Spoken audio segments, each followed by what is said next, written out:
नारायण भगवान व्रत कथा। एक समय की बात है, नैसीरन तीर्थ में सैनिकादि 88,000 ऋषियों ने श्री सूत जी से पूछा, हे प्रभु, इस कलियुग में वेद विद्या रहित मनुष्यों को प्रभु भक्ति किस प्रकार मिल सकती है और उनका उद्धार कैसे होगा? हे मुनि श्रेष्ठ, कोई ऐसा तप बताइए जिससे थोड़े समय में ही पुण्य मिले और मनोवांछित फल भी मिल जाए। इस प्रकार की कथा सुनने की हम लोग इच्छा रखते हैं। सभी शास्त्रों के गाता सूत जी बोले, हे वैष्णवो, मैं पूज्या आप सभी ने प्राणियों के हित की बात पूछी है, इसलिए मैं एक ऐसे श्रेष्ठ और व्रत के बारे में आप लोग को जरूर बताऊंगा, जिसके बारे में नारद जी ने लक्ष्मी नारायण जी से पूछा था और लक्ष्मीपति श्री हरि ने नारद जी से कहा था, अब आप भी इसे सुनिए। एक समय की बात है, नारद जी दूसरे के हित की इच्छा लिए अनेकों लोकों में घूमते हुए मृत्यु लोक में जा पहुँचे। यहाँ उन्होंने अनेक योनियों में जन्मे सभी मनुष्यों को अपने कर्मों के अनुसार पीड़ा झेलते हुए देखा। उनका दुख देख कर नारद जी सोचने लगे कि ऐसा क्या किया जाए जिससे निश्चय रूप से मानव के दुखों का अंत हो जाए। इसी विचार पर मनन करते हुए वो विष्णु लोक में गया। वहाँ वो नारायण की स्तुति करने लगे और बोले, हे भगवान, आप अत्यंत शक्ति से संपन्न है, निर्गुण स्वरूप दृष्टि के कारण भक्तों के दुख को दूर करने वाले हैं। आपको मेरा प्रणाम है। नारद जी की स्तुति सुन विष्णु भगवान बोले, मुनि श्रेष्ठ, आपके मन में क्या बात है? निसंकोच कहो।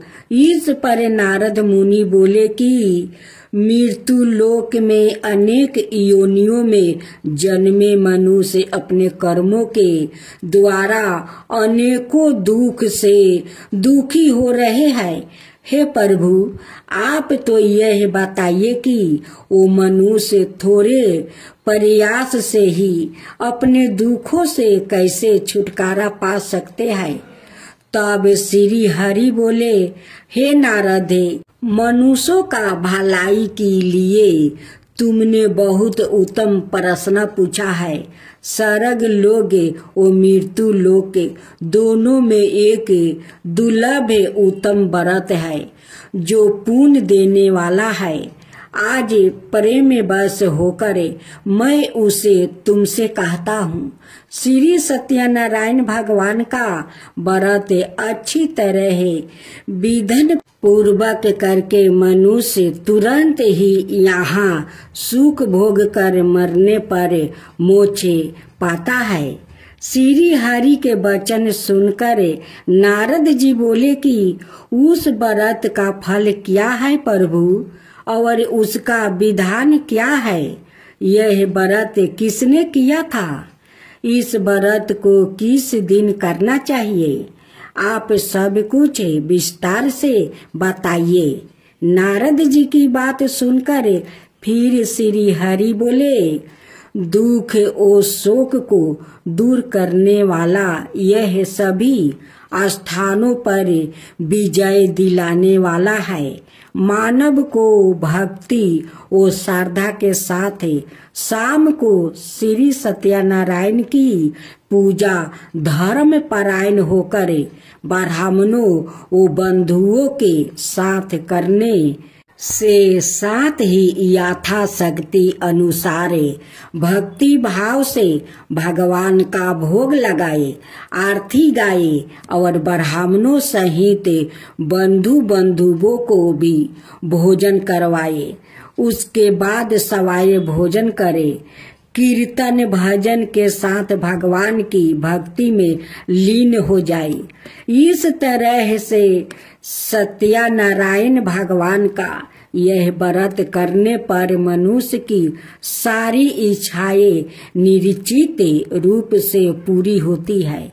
इसे काले अर्थात कलयुग में मृत्यु लोक में मोक्ष का यही एक सरल उपाय बताया गया है। श्रीमनि नारायण नारायण नारायण, भज मन नारायण नारायण, भज मन नारायण नारायण। श्री सत्यनारायण भगवान की जय। सत्यनारायण व्रत गाथा का प्रथम अध्याय संपूर्ण हुआ। अब दूसरा अध्याय। श्री सूत जी बोले, हे द्विजो, अब मैं पुण्य पूर्व काल में जिसने इस सत्यनारायण व्रत को किया था उसे भली भांति विस्तार पूर्वक कहूँगा। रमणीय काशी नाम का नगर में कोई अत्यंत निर्धन ब्राह्मण रहता था। भूख और प्यास से व्याकुल होकर वो प्रतिदिन पृथ्वी पर भटकता रहता था।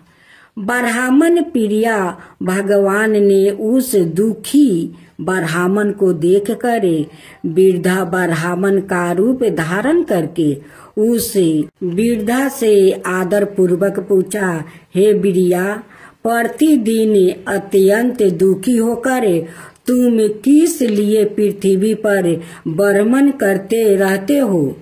हे वृद्धा श्रेष्ठ, यह सब बतलाओ, मैं सुनना चाहता हूँ। ब्राह्मण बोला, प्रभु, मैं अत्यंत दलिद्रता ब्राह्मण हूँ और भिक्षा के लिए ही पृथ्वी पर घूमता रहता हूँ। यदि मेरी इस दलिद्रता को दूर करने का आप कोई उपाय जानते हो तो कृपा पूर्वक बतलाइए। वृद्धा ब्राह्मण बोला, हे ब्राह्मण देव, सत्यनारायण भगवान विष्णु अभिष्ट फल को देने वाले हैं। हे प्रिया, तुम उनका उत्तम व्रत करो, जिसे करने से मनुष्य सभी दुखों से मुक्ति हो जाता है। व्रत के विधान को भी ब्राह्मण से यत्न पूर्वक कहकर वृद्धा ब्राह्मण रूपधारी भगवान विष्णु वही पर अंतर्ध्यान हो गए।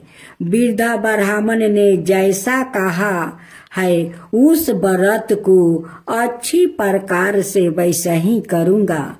यह सोचते हुए उस ब्राह्मण को रात में नींद नहीं आई। अगले दिन प्रातः काल उठकर सत्यनारायण का व्रत करूँगा ऐसा संकल्प करके वो ब्राह्मण भिक्षा के लिए चल पड़ा। उस दिन ब्राह्मण को भिक्षा में बहुत सा धन प्राप्ति हुआ। उसी धन से उसने बंधुओं के साथ भगवान सत्यनारायण का व्रत किया। इस व्रत के प्रभाव से वो श्रेष्ठ ब्राह्मण ने सभी दुखों से मुक्ति होकर समस्त संपत्तियों से संपन्न हो गया। उस दिन से लेकर प्रत्येक महीने उसने यह व्रत किया।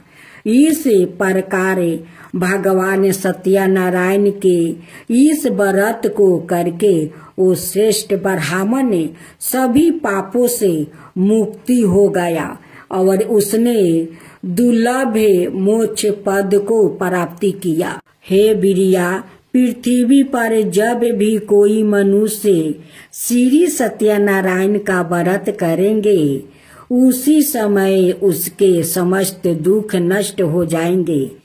हे ब्राह्मणों, इस प्रकार भगवान नारायण ने महात्मा नारद जी से जो कुछ कहा मैंने वो सब आप लोग से कह दिया। आगे अब और क्या कहूँ। हे मुनि, इस पृथ्वी पर उस ब्राह्मण से सुने हुए इस व्रत को किसने किया? हम वो सब सुनना चाहते हैं। इस व्रत पर हमारी श्रद्धा हो रही है। श्री सूत जी बोले, मुनियों, पृथ्वी पर जिसने यह व्रत किया उसे आप लोग सुने। एक बार वो वृद्धा श्रेष्ठ अपनी धन संपत्ति के अनुसार बंधुओं और परिवारों जनों के साथ व्रत करने के लिए उद्धित हुआ। इसी बीच एक लकड़हारा वहाँ आया और लकड़ी बाहर रख कर उस ब्राह्मण के घर गया।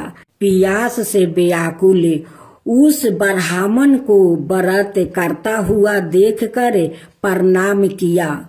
प्रणाम करके उसे बोला, प्रभु, आप यह क्या कर रहे हैं? इसके करने से किस फल की प्राप्ति होती है? विस्तार पूर्वक मुझसे कहिए। बीरिया ने कहा, यह सत्यनारायण का व्रत है जो सभी मनोरथ को प्रदान करने वाला है। उसी के प्रभाव से मुझे यह सब महान धन धनाये आदि प्राप्ति हुआ है। जल पीकर और प्रसाद ग्रहण करके वो नगर चला गया। सत्यनारायण देव के लिए मन से ऐसा सोचने लगा कि आज लकड़ी बेचने से जो धन प्राप्ति होगा उसी धन से भगवान सत्यनारायण का श्रेष्ठ व्रत करूंगा। इस प्रकार मन में चिंता करता हुआ लकड़ी को मस्तक पर रख कर उस सुंदर नगर में गया जहाँ धन संपन्न लोग रहते थे। उस दिन उसने लकड़ी का दोगुना मूल्य प्राप्ति किया। इसके बाद प्रसन्न हृदय होकर वो पके हुए केले का फल, शक्कर, घी, दूध और गेहूं का चूर्ण सवाए मात्रा में लेकर अपने घर आया। तत्पश्चात उसने अपने बंधुओं को बुलाकर विधि विधान से भगवान श्री सत्यनारायण का व्रत किया। उस व्रत के प्रभाव से वो धन पुत्र से संपन्न हो गया और इस लोक में अनेक सुख का उपयोग करे। अंत में सत्यापुर अर्थात वैकुंठ लोग चला गया। श्री मन नारायण नारायण नारायण, भज मन नारायण नारायण नारायण, भज मन नारायण नारायण। श्री सत्यनारायण भगवान की जय। अब तीसरा अध्याय। सूत जी बोले, हे श्रेष्ठ मुनियों, अब आगे की कथा कहता हूँ। पहले समय में उल्लेख मुख नाम का एक बुद्धिमान राजा था। वो सत्य भक्त का जितेंद्रिया था। प्रतिदिन देव स्थानों पर जाता और निर्धनों को धन देकर उसके कष्ट दूर करता था। उसकी पत्नी कमल के समान मुख वाली और सती साध्वी थी। भाद्रशिला नदी के तट पर उन दोनों ने श्री सत्यनारायण भगवान का व्रत किया। उसी समय साधु नाम का एक वेश्या आया। उसके पास व्यापारी करने के लिए बहुत सा धन भी था। राजा को व्रत करते देखकर वो विनय के साथ पूछने लगा, हे राजन, भक्ति भाव से पूर्ण होकर आप यह क्या कर रहे हैं? मैं सुनने की इच्छा रखता हूँ, तो आप कृपा करके मुझे बताइए। राजा बोले, मैं अपने बंधुओं के साथ पुत्रादि की प्राप्ति के लिए श्री सत्यनारायण भगवान का व्रत और पूजन कर रहा हूँ। राजा के वचन सुने साधु आदर से बोला, हे राजन, मुझे इस व्रत का सारा विधान कहिए, मैं भी इस व्रत को करूँगा। मेरी भी संतान नहीं है और इस व्रत को करने से निश्चित रूप से मुझे संतान की प्राप्ति होगी। राजा से व्रत का सारा विधान सुने व्यापारी से निमृत हो वो अपने घर गया। साधु ने अपनी पत्नी को संतान देने वाले इस व्रत का वर्णन कह सुनाया और कहा कि जब मेरी संतान होगी तब मैं इस व्रत को करूँगा। साधु ने इस तरह के वचन अपनी पत्नी लीलावती से कहे।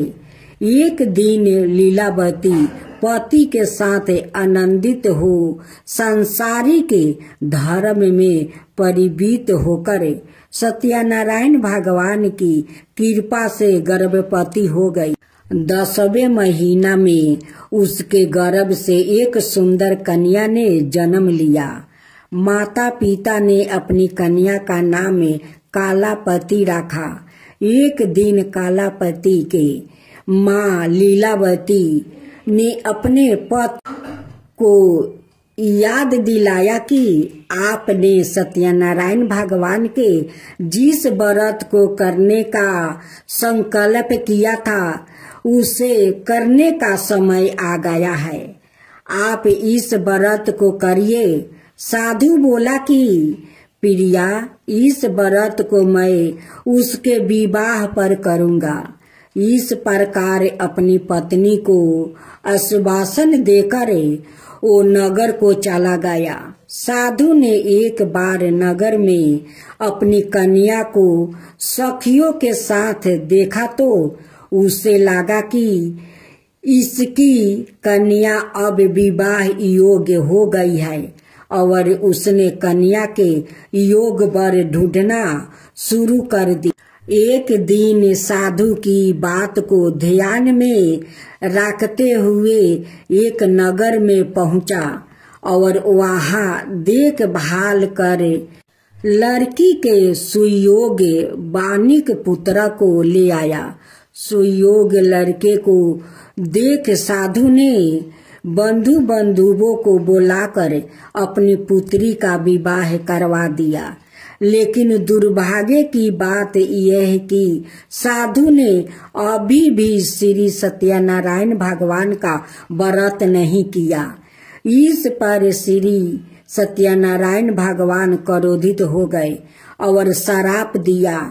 अपने कार्य में कुशल साधु बनिया जमाई को लेकर समुन्दर के पास स्थित होकर रत्नासरपुर नगर में गया। वहां जाकर दामाद ससुर दोनों मिलकर चंद्रकेतु राजा के नगर में व्यापारी करने लगा। एक दिन भगवान सत्यनारायण की माया से एक चोर राजा का धन चुराकर भाग रहा था। उसने राजा के सिपाहियों को अपना पीछा करते देखकर चोराया हुआ धन वहां रख दिया जहां साधु अपने जमाई के साथ ठहरा हुआ था। राजा के सिपाहियों ने साधु वेश्या के पास राजा का धन पारा देखा तो वो ससुर जमाई दोनों को बांध कर प्रसन्नता से राजा के पास ले गया और कहा कि कार्यवाही की आज्ञा दे। राजा की आज्ञा से उन दोनों को कठिन कारावास में डाल दिया गया और उनका सारा धन भी उनसे छीन लिया गया। श्री सत्यनारायण भगवान के श्राप से साधु की पत्नी भी बहुत दुखी हुई। घर में जो धन रखा था उसे चोर चोरा ले गया। शारीरिक और मानसिक पीड़ा वो भूख प्यास से अति दुखी हो गई। अन्न की चिंता में कालावती के ब्राह्मण के घर गई। वहां उसने श्री सत्यनारायण भगवान का व्रत होते देखी। फिर कथा भी सुनी। वो प्रसाद ग्रहण कर वो रात को घर वापस आई। माता के कालावती से पूछा कि हे पुत्री, अब तक तुम कहाँ थी? तेरे मन में क्या है? कालावती ने अपनी माता से कही, हे माता, मैंने एक ब्राह्मण के घर में श्री सत्यनारायण भगवान का व्रत देखा है। कन्या के वचन सुने लीलावती भगवान के पूजन की तैयारी करने लगी। लीलावती ने परिवार ओ बंधुओं सहित सत्यनारायण भगवान का पूजन किया और उनसे वर मांगा कि मेरे पति और जमाई शीघ्र घर आ जाए। साथ ही यह भी प्रार्थना की कि हम सब का अपराध क्षमा करे।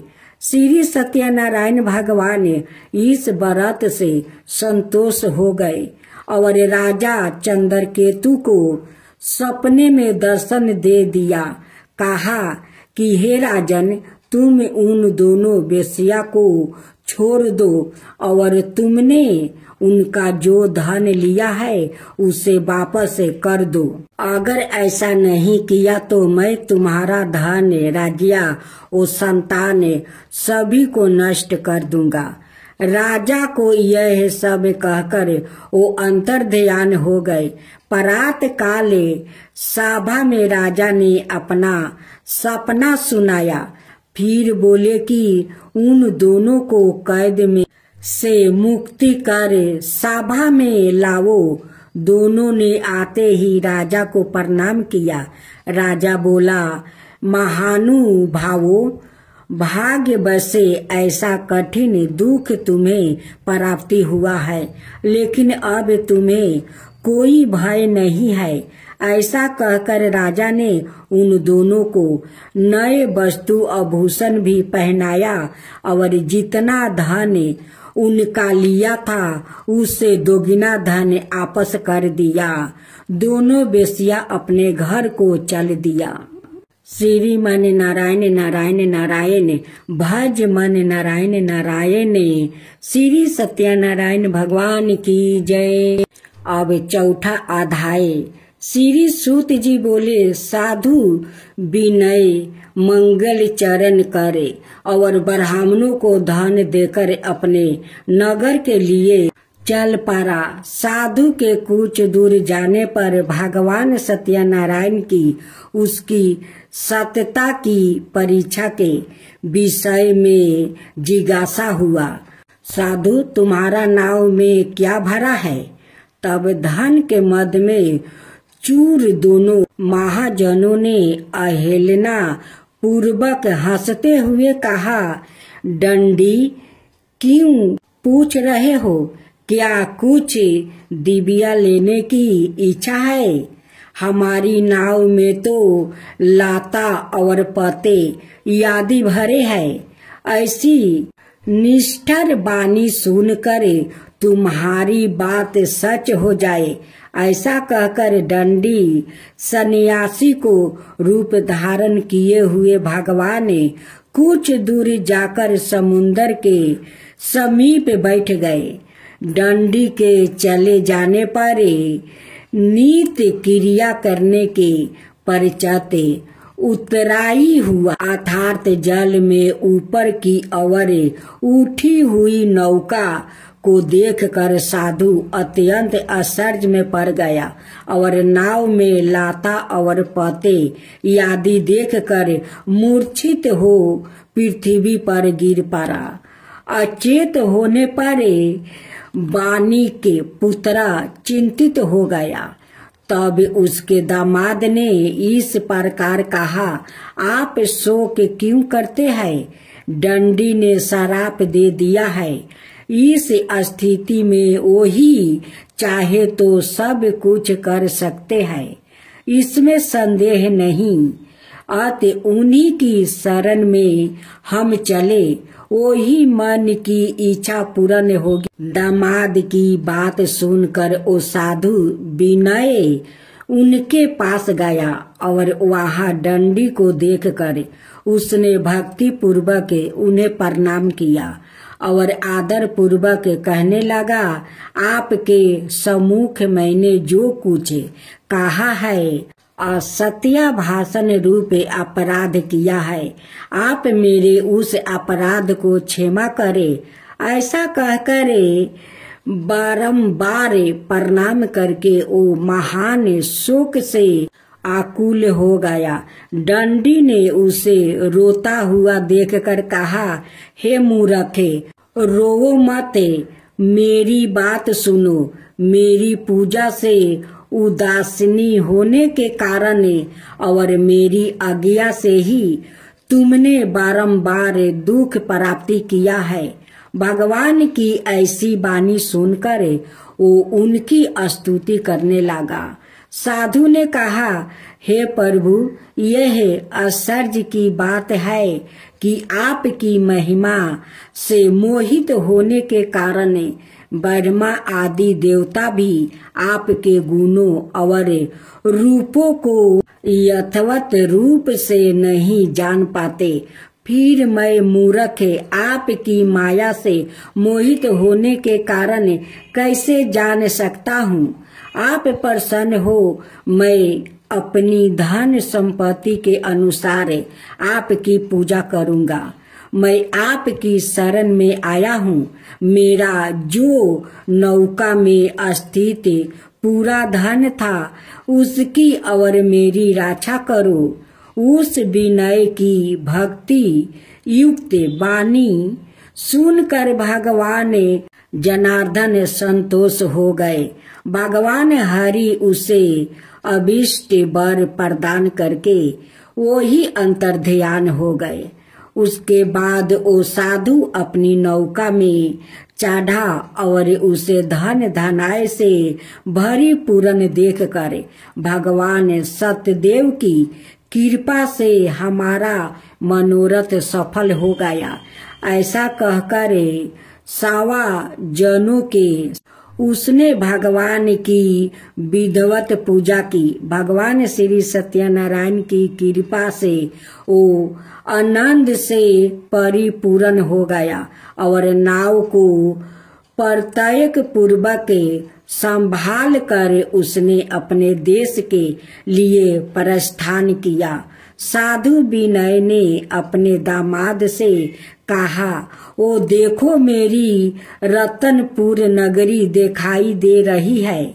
इसके बाद उसने अपने धन के रक्षक दूत को अपने आगमन का समाचार देने के लिए अपनी नगरी भेज दिया। उसके बाद उस दूत ने नगर में जाकर साधु की भायरा को देखा, हाथ जोड़कर प्रणाम किया और उसके लिए अविशिष्ट बात कही। सेठ जी अपने दामाद और बंधुओं के साथ बहुत सारे धन धनाय से संपन्न होकर नगर के निकट पधार गए हैं। दूत के मुख से यह बात सुनकर वो महान आनंद से विहील हो गई और उस साध्वी ने श्री सत्यनारायण की पूजा करके अपनी पुत्री से कहा, मैं साधु के दर्शन के लिए जा रही हूँ, तुम शीघ्र आओ। माता का ऐसा वचन सुनकर व्रत को समाप्त करके प्रसाद का परित्याग कर वो कालावती भी अपने पति का दर्शन करने के लिए चल पड़ी। इससे भगवान सत्यनारायण रूठ हो गए और उन्होंने उसके पति को और नौका को धन साथ हरण करके जल में डुबा दिया।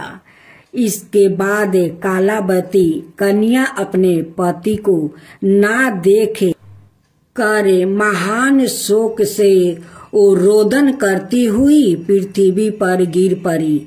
नाव का अदृश्य और कन्या को अत्यंत दुखी देखे भयभीत मन में साधु विनय से सोचा, यह क्या असरज हो गया।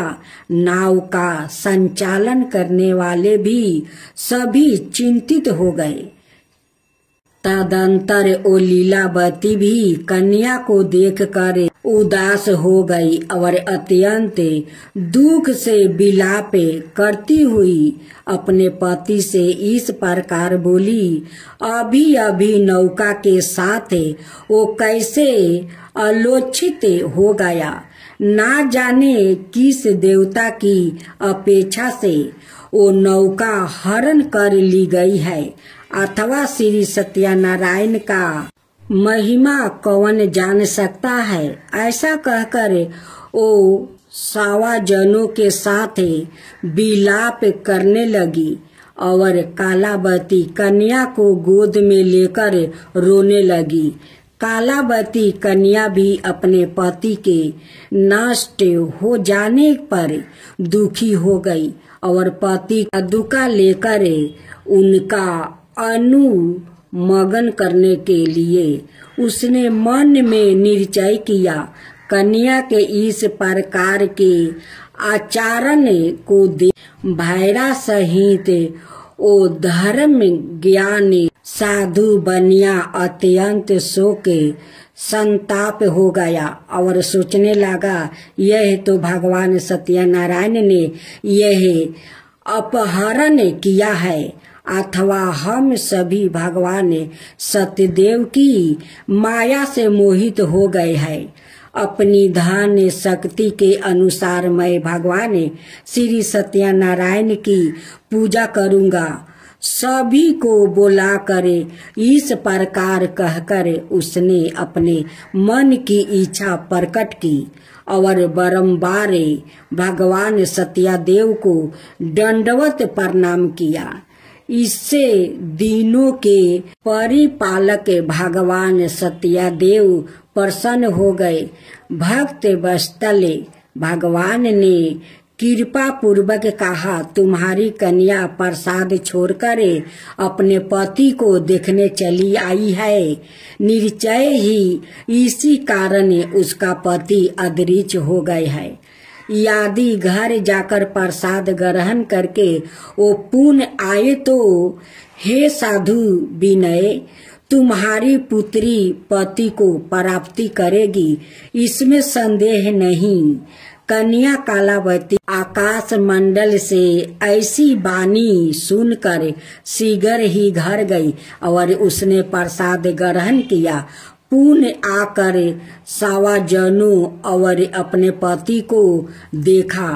तभी कालावती कन्या ने अपनी पति से कहा, अब तो घर चलो, विलम्ब क्यों कर रहे हो। कन्या की वो बात सुनकर मानिक पुत्रा संतोष हो गया और विधि विधान से भगवान सत्यनारायण का पूजा करके धन और बंधुओं के साथ अपने घर गया। तदंतर पूर्णिमा और संक्रांति पर्वों पर भगवान सत्यनारायण का पूजन करते हुए इस लोक में सुख भोग कर अंत में वो वैकुंठ लोक में रमना स्वामी जय लक्ष्मी रमना सत्यनारायण स्वामी जन पालक हरना जय लक्ष्मी रमना जय लक्ष्मी रमना। रतन जरित सिंहासने अधिभूति छवि राजे रतन जरित सिंहासने अधिभूते छवि राजे। नारद करत निरंजन घंटा बन बाजे जय लक्ष्मी रमना जय लक्ष्मी रमना। परकट भयो कली कारणे दीजो को दर्शन दियो। बूढ़ा ब्राह्मण बन कर कंचन महल कियो। जय लक्ष्मी रमना, जय लक्ष्मी रमना। दुबल भील कठारो जिन पर कृपा करी। चंदर जुर एक राजा तिनकी विपत्ति हरी। जय लक्ष्मी रमना, जय लक्ष्मी रमना।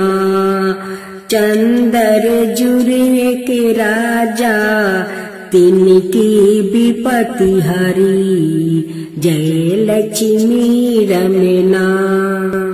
बेसिया मनोरथ पायो सरदा तज नहीं। सो फल भोग प्रभु जी फिर स्तुति की नहीं। जय लक्ष्मी रमना, जय लक्ष्मी रमना। भाव भक्ति के कारण छिन छिन रूप धरो।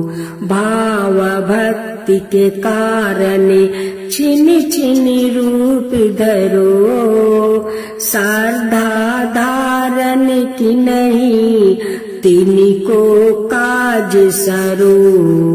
जय लक्ष्मी रमना, जय लक्ष्मी रमना। ग्वाल बाल संग राजा वन में भक्ति करी। ग्वाल बाल संग राजा वन में भक्ति करी। मनो बचित फल दिन हो दिन दयालु हारी। जय लक्ष्मी रमना, जय लक्ष्मी रमना। चढ़त प्रसाद सेवा के दली फल मेवा। चढ़त प्रसाद सवाए के दली फल मेवा। धूप दीप तुलसी से राजी सतिया देव। जय लक्ष्मी रमना। धूप दीप तुलसी से राजी सतिया देव। जय लक्ष्मी रमना। सत्या नारायण जी की आरती, सत्या नारायण जी की आरती। जो कोई नर गावे रिद्धि सिद्धि सुख संपत्ति सहज रूपी पावे। ऋषि सिद्धि सुख संपत्ति सहज रूपी पावे। जय लक्ष्मी रमना, जय लक्ष्मी रमना।